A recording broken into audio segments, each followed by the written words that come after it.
Okay, name's RAUL Mejia. I'm lead guitarist, Midnight Players. Been established since 1977, based in Sacramento, California.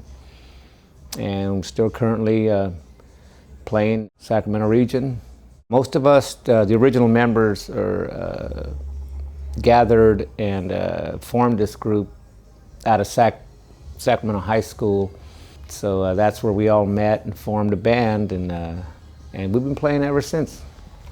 To get started, we kind of started begging for gigs. A lot of them were freebies, charities. We donated our time, to medical charities, cancer fundraisers. If I'm not mistaken, I'm going back quite a ways. Our first gig, I believe, was in Ileton, California, where we played on a flatbed semi-trailer for I believe it was it was some type of festival, and that's where we got started. Me and our bass player, we had our own group, and then we joined up with Rudy Betancourt, Michael Sellers, Roy Betancourt, Jimmy Betancourt, and the Betancourt brothers, and myself and Manuel had our own group, and we kind of joined them together, and that kind of formed the Midnight Players as what we are today.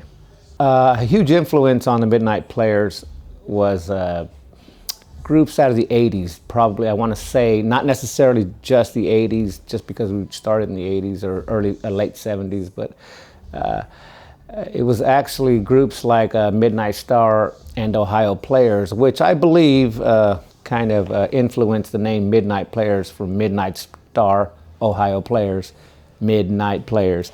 So we kind of took, we didn't steal their name, but we took a little of this and a little of that, because that was our influence. And we've had the privilege and honor of opening up for big acts, including War, Evelyn King, Midnight Star. We've opened up for Tierra. We've opened up for Heat Wave, the Barkays, just to name a few. There are several others. Coming to a Midnight Players show is like taking a trip back in time, because we play songs from the 60s, 70s, 80s, 90s, and 2000s, even some of the stuff you hear today. We'll play that too, and that's because we try to capture a huge audience, as many as we can, and that's why music is life. That would be a good ending. Yeah. Right there. Yeah.